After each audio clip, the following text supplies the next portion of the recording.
All right. So, hello, everyone. And this is Sarah. Um, Interview a couple months ago, and today we wanted to follow up on that interview, talking about attachment styles and how it connects to internal family systems. and so, yeah, What is attachment styles? Yes, attachment styles are, from my perspective, they're groupings of how our parts tend to behave in romantic relationships. And we kind of divide them up into there's the ideal, which is three that are called insecure, and they're very helpful, I think, to have categories of these things and to be able to assess what our tendencies in relationships and say, okay, it fits into this. So from that perspective, I think it's a very helpful thing. I think that where sometimes things can go wrong, like whenever we abstract something and we don't have an understanding of what's driving, the particulars at the lower level that are driving it can tend to put us in a mindset where we want to fight against it. Mm-hmm. And so if I tell somebody, for example, that your relationships don't work because you have an avoidant attachment style, the natural response from that person, if they believe me and if they want to do something about it, is, well, how do I stop doing that? Uh-huh. And it's a little subtle, but that language of how do I stop doing something is like, how do I resist this process that's active in me? And it can put the internal system at war with itself, right? Because now I'm Being these parts of me in IFS language that are acting this way. So, from an internal family systems perspective, we want to get down to that lower level and say, okay, so if I fall into the avoidant bucket generally, that means that my most dominant parts are behaving in an avoidant way, which probably means they have fears about intimacy. And so we want to, investigate why that is and get to know them and figure out what those fears are and where they came from.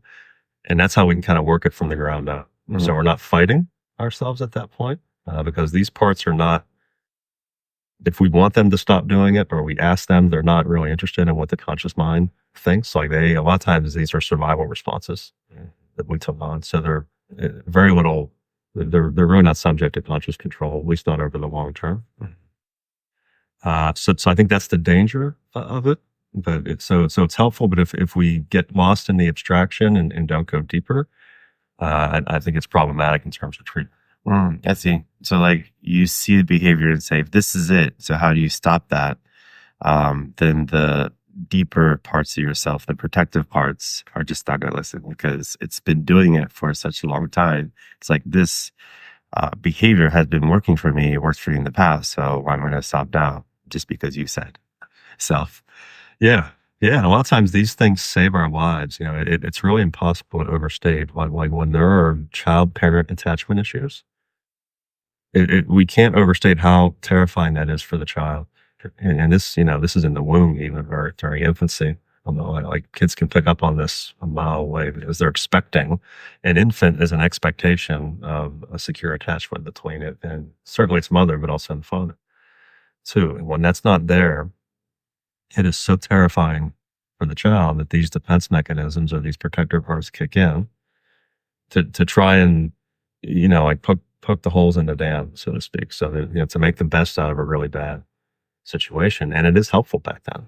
It does work. It gets them through, they survive. And so these parts are still stuck back there in a lot of cases. So they still think that threat exists. So that's why a lot of times intimacy becomes so scary. Not consciously. We don't normally have that thought, oh, I'm scared of intimacy, but we behave like we are because unconsciously these parts still are scared of that because of what they had to cope with when we were young. So that's why like trying to kind of go at it in a top down, I'm going to change or I'm going to fight this kind of way is very natural, but not terribly effective. Yeah. See, it reminds me of, so I watched this documentary years ago. It's Zeitgeist 3, and there's a whole series, but the third documentary, he brought in the psychologist. I forgot his name. Very famous on YouTube.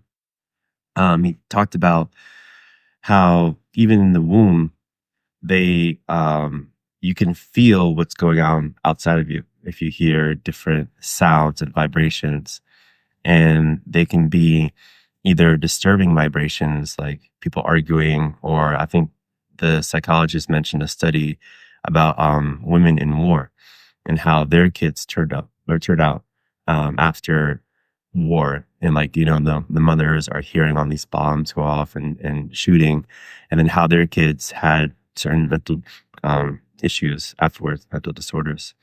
And so it is true how our environment is like, oh my God, this can be dangerous or pleasant, and then we do certain behaviors to protect ourselves. So Yeah. very interesting. Yeah. And it's just amazing how those stick around. Yeah. And again, unconsciously. So we're usually not aware of this, at least in any other detail as to the why behind it. So we go in and investigate, and, particularly in utero, like stress hormones from, if the mom is stressed or depressed, like there's hormonal impacts of that. And cortisol is one that is known to impact brain development in the fetus. And so it's just amazing, like on every level, what the baby's hearing, what chemicals that are coming in, the umbilical cord. I mean, again, really difficult to overstate the impact. And I think we're still kind of learning, in the field of psychology and science and brain development and all that stuff, like how serious these things are. Yeah, absolutely. So now going back to the attachment styles, if people don't know the three, what are they? The three insecure. Yeah. So there's secure, and then there's avoidant, which is people who tend to pull away from intimacy. The opposite of that is anxious attachment, people who are really drawn, and that they kind of push. So their fear is lack of intimacy, right? So that's what terrifies them. So they're always kind of pushing towards intimacy. And then there's one and there's different names for it. Either some people call it disorganized, sometimes it's ambivalent. And the gist of that one is you kind of flip back and forth between avoidant and anxious. And that's the result of certain experiences during childhood that are very fear-based can cause that, where if your caregivers are scary, so you're as a child, we're naturally drawn to love our parents and to want to attach. But if our parents are also the source of fear, then there's kind of this back and forth, like we're drawn to them and then we have to withdraw because they scare us. And then we go back, and there's kind of that pattern. So that's disorganized or ambivalent. And, these are all spectrums. It's not black and white. It's, most people they tend to fall in one or the other, but you can kind of move, particularly in the course of a relationship, you can kind of switch back and forth between two of them.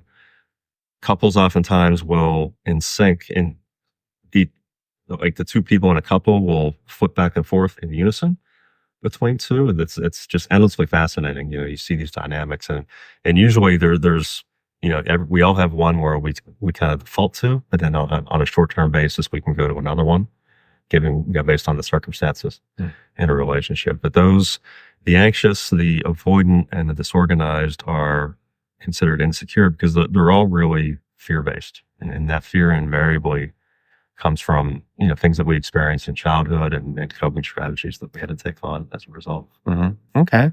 And so what are some like examples, like in terms of the relationships, let's say of avoidant or anxious? Like what are some, let's say, like situations that people may find themselves? Like for example, I've tend to be the one to either avoid. And so something that I would do is just like, if there's a lot of like either arguments, or I would either shy away from having like difficult conversations or try to avoid arguments, avoid conflict. And so, nothing to would just not to feel the feelings, not to be attached to either my feeling or their feeling. And so just to like shy away from it, fear away from it, of something being, because in my mind it'll be like horrible or a catastrophe. So yeah, that's one way that I've experienced that. What's some other ways? Yeah, looking experience. Yeah, and I think it's very well said, because that's the classic avoidant presentation. Yeah, not necessarily feeling, being in a relationship at some level it feels good. Otherwise you wouldn't be doing it.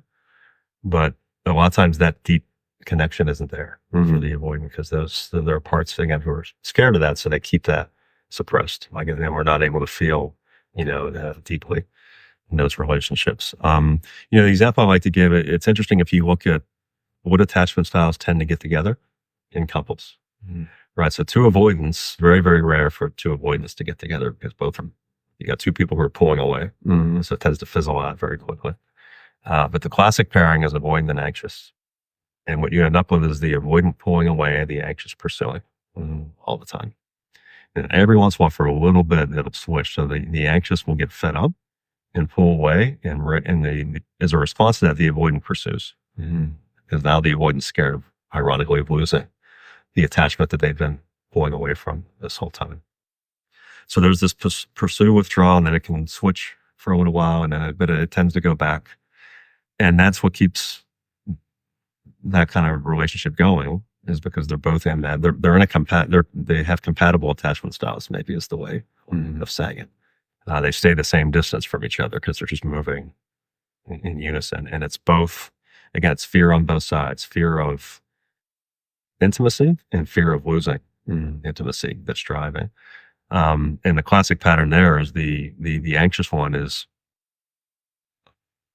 not always, but we're very often upset at the avoidant one, again, not being present emotionally or physically, not expressing love in the ways that the attachment. So it's never enough for the anxious one, because the avoidant one is pulling away, and that causes the anxious one to pursue more. And so these things tend to self-reinforce, and then eventually, one side or the other just, when these things fizzle, normally one side or the other, just like there's a threshold that's crossed. It's too much for them at that point, and then one side will just pull away completely. But that's the simplest example, because they're pretty steady. Each side is pretty steady. Okay, interesting. And so when one finds himself in one or the other, how does your work help?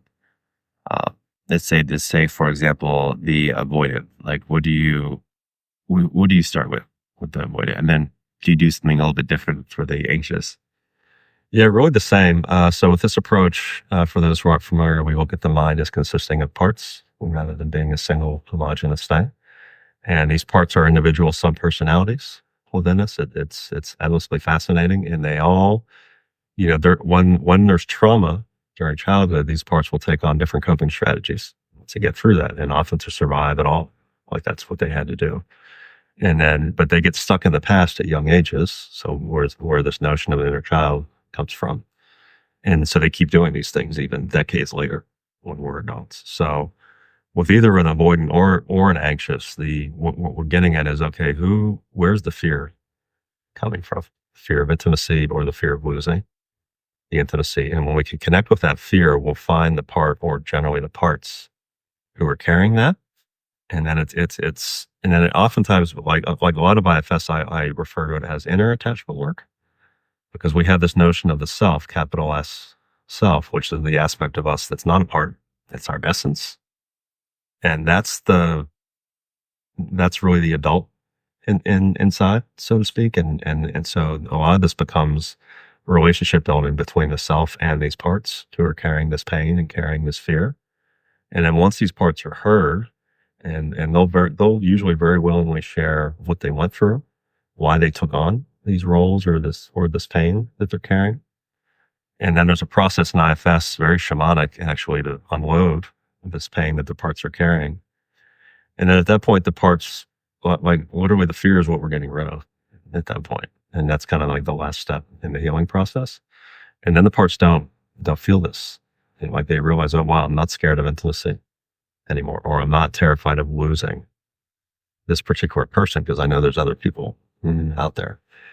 So it's not about, again, we don't ask them to stop. It's not a negotiation. We don't try to explain to them cognitively that it's 2024 now and they don't need to do this. I mean, there's an aspect to that, but that in of itself doesn't really do much. It's the unloading of that fear.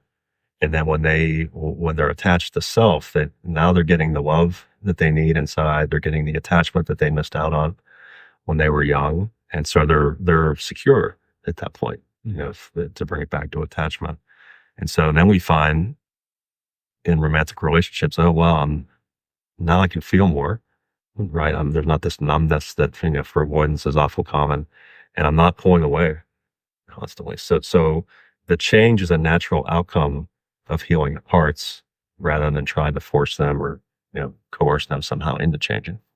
Okay. So it's a lot of like, in a way, listening to what they went through and in a way, creating a image and a vision of their experience, their pain, and then using a practice to let them release that fear. And then once they have let go of it, then they can just sit back and be like, oh, okay. Like, I'll let you handle it instead of me trying to figure all the stuff out. Yeah. Yeah. That's a great point, is that when self is in the lead and when the parts can trust that, particularly the protectors, they don't feel like they have to be running the show anymore with all these defenses and all these fears. So that's absolutely, and they're very happy to do that because they don't like having to do this job. Like, it's been tiring for them. It's exhausting to kind of be, on edge one at a time. So once they have trust in the self to handle that stuff, and it's not that they don't feel pain anymore, but it's pain that's from the present. It's not something that happens in the present with 30 years of trauma baggage, kind of on top of it. Because that's when it's really intense. And it's just based on the present, it might hurt, but it's nowhere near the intensity when it's triggering all this stuff from back here. I see. Yeah, that can be a lot for a lot of people. It's that they have all this pain, they have all this stuff that happened to them, especially during a vulnerable state when they were young. And then when they're living in the moment, it's like, okay, something happens, there's some sort of argument. It's like you're arguing with them and also 30 years of pain. So it's like so much for the nervous system. Then it's like, oh my God, like I have to overreact because I'm holding so much in. And so it's night and day when people work with you of how they respond and how they handle certain situations in the present. Yeah. Yeah. And I love the way you said it, because when, so many quote unquote arguments in couples are parts arguing with parts. And it's always based on it has nothing to do with what happened in the present. It seems like we're arguing about the present. Oh, you did this, you came home late, whatever the case may be, but it's always all this from the past that's driving the argument. And that's why you really don't get anywhere in those types of arguments, or you have the same discussion over and over, and neither side can figure out, well, we talked about this yesterday. What do you mean? And both sides are confused because it's you're arguing about the past, but the words of it are about the present. So you can't get anywhere. It's almost like you're just speaking a different language. Yeah, I can see that. And so, yeah, interesting. I mean, very fascinating practice, because I think, again, people can really see the shifts once they go through the whole entire internal family system process. Because, yeah, I have seen a lot of couples get stuck and they don't know why. They don't know how to shift it. They don't know what to do. And so, especially when they say they do read that book, the avoidant and attachment, they're like, oh, okay, I feel like I identified this way, but then, okay, what can I do to actually change it? How can I make a difference in my life, in my romantic relationships? And then that's where they get stuck. And then they're like, okay, well, I know this information. I have a lot of terminology about it, but it's still the same relationships over and over and over. Yeah. So which books are great and they help a lot, but sometimes books aren't enough. You have to actually do the work. Yeah. Knowledge and awareness are the first step, really. But yeah, unfortunately, conscious knowledge is usually not enough for lasting change. It would be a lot easier if that were the case. Yeah. Because reading, we all like reading, that's, but we can often get hooked on that and I've seen this in myself where I just want to read. And then a year later, I'm like, I've read all this, but it didn't do anything. I'm still the same person, and so that's kind of when the light bulb started to go off about, oh, okay, there's some more, like you got to go in deeper to actually, once you have the awareness, then it's like, okay, it's a different process to actually do the healing work. Yeah, it's a different process. It's a different process, and it's also a different investment too, because you have to, in a way, change your priorities. Some people I've found is sometimes they may get really comfortable with, for example, like, investing in yourself. So they might be really comfortable in, say, buying certain material things or entertainment, which is all great stuff. But sometimes that investment in yourself isn't really worth it to them, or they don't even really consider it. So when people say, like, for example, and there are obviously different situations, but they might be, oh, like, this is a bit either too much. Like sometimes like cost could be a limiting factor, or time, or different excuses. Like, is that really themselves like making those blockages, or is it another part himself? Yeah. What do you think that is? Because I find that, especially in my profession, when it comes to like the sound healing or the health coaching, what do you think that when they actually do have the means, what do you think that barrier is? Yeah, it's a great question. I what I see a lot, and even I see it in myself, because like time is a big, like in this culture, everything is go, go, go. Capitalism, like having free time is actually pathologized. It's like, no, you should be busy. Yeah. What do you mean? So we are raised in a culture that and being busy is like a badge of honor. Like people brag about it. The more stressed we are, the better. Like it's really amazing how backwards things have gotten. Like hunter-gatherer cultures, they spent so much time relaxing every day and just talking and being in their camp, and they would, so it's so different now. And so this illusion we have of there's not enough time is really, really problematic when it comes to healing. And some of that is, again, we're just raised to believe that, but some of it, as you alluded to, is parts who don't want to go there and saying parts are very clever. So they'll throw up an excuse that they know you're susceptible to. Like if someone's already kind of feeling like they lack time, then a part will start telling them, hey, we don't have time for this. We don't have an hour a week or whatever, 10 minutes a day, whatever it is. And that sounds very reasonable when you live in a culture where, it seems like, oh, it's go, go, go every day nonstop. So part of, there are ways of looking at that. Like one of the things we do in IFS is, there's, sessions that we do, but then in between, we want to keep up the communication with parts. Right. And a lot of times that's 5-10 minutes a day just to check in. How's everyone doing in here? Do you need anything? The ones who we're working with at that point. And it's amazing how often, someone will come into the session the following week and I'm like, hey, how'd the check-ins go? Oh, I didn't have time to do them. And I said, okay, so I know that's a part right away. And the example I give them is, if I were to tell you that you had to do something for 10 minutes a day, or you would not survive the week, everyone would magically find time. So there's always time. It's just a question of priorities. Yeah. And parts can get us very subtly or very, directly to deprioritize this stuff. And again, it's just fear that they have. So I'm not making that wrong either. Like it's a legitimate, like they need to. And so what I find with this is that they need to know what we're up to, how this approach is different, or at least how we think it's different, and how it's safe. Because IFS is amazing at, we go to the deep places, but it's not overwhelming. It's not, the endless pain that we expect, because as soon as we stop fighting these things, they actually hurt less. A lot of that pain is because it's the pain pushes against the resistance, and it just can go on for days, But so once these parts kind of hear that spiel and understand, okay, and usually they're very open to giving a shot because they want to heal too. Like, and all our parts want the best for us. It's almost always just some kind of fear that's causing them to interfere. And so when you recognize that fear, then you particularly will address it, or you'll, how do you handle that?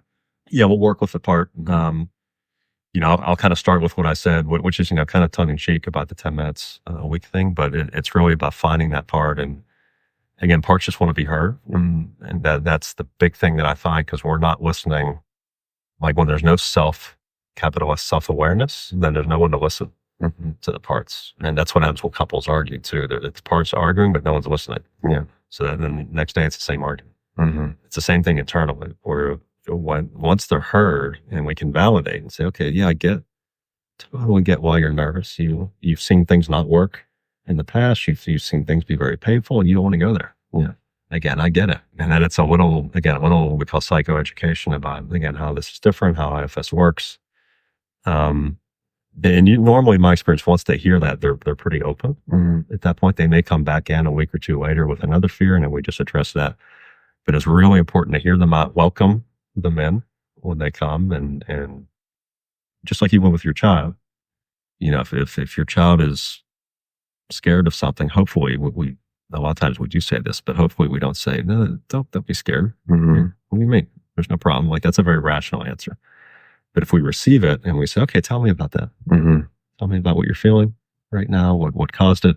It's a totally different response on behalf of the part or the child. Yeah. Well, I see that. So a lot of this work is very internal, where the capital self connects to these different parts.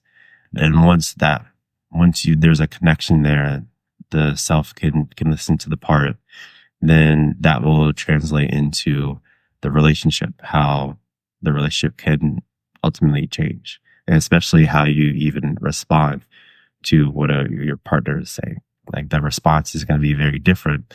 And then that may help and change their part, and they may do something different, or may have a certain awareness that comes inside of them. When you have more awareness, they can be more aware. You create that space or that dynamic. Yeah, it is contagious in both directions. So what we find with couples is that when parts are arguing with parts, it tends to escalate. Because parts attract parts. So if I come at you, like if I lead with a part and I have some criticism of you or something, you're going to shoot right back. One of your parts is going to come right back at me and defend yourself somehow. But when we go in with self also attracts self. Because it's a completely different presentation of what I want to say, because I'm not coming at it from, either my aggravation or, again, all this stuff from the past that I'm carrying. So if I initiate a discussion with self, the person may not even know what IFS is, but they're going to respond very differently because of how I initiated the conversation. So then it's more of a self-to-self discussion, and it's not so much a trauma discussion anymore. Like, we can we're better equipped to discuss the actual issue in the present, without all this stuff from the past coming up and kind of sabotaging the discussion. Yeah, beautiful. Awesome. Well, you heard it right there. How important it is to do this work. So, yeah, awesome. Yeah, well, thank you so much. Yeah, always beautiful to kind of shoot these things back and forth. Yeah. No, I love it. Yeah, I love to get into this type of stuff, and we've done sessions, and it's been really helpful for me. So I encourage everyone to get some sessions. And I've done sound bath sessions with you, and they are amazing. I kind of shoot that back at you, and it's beautiful work. Oh, thank you. So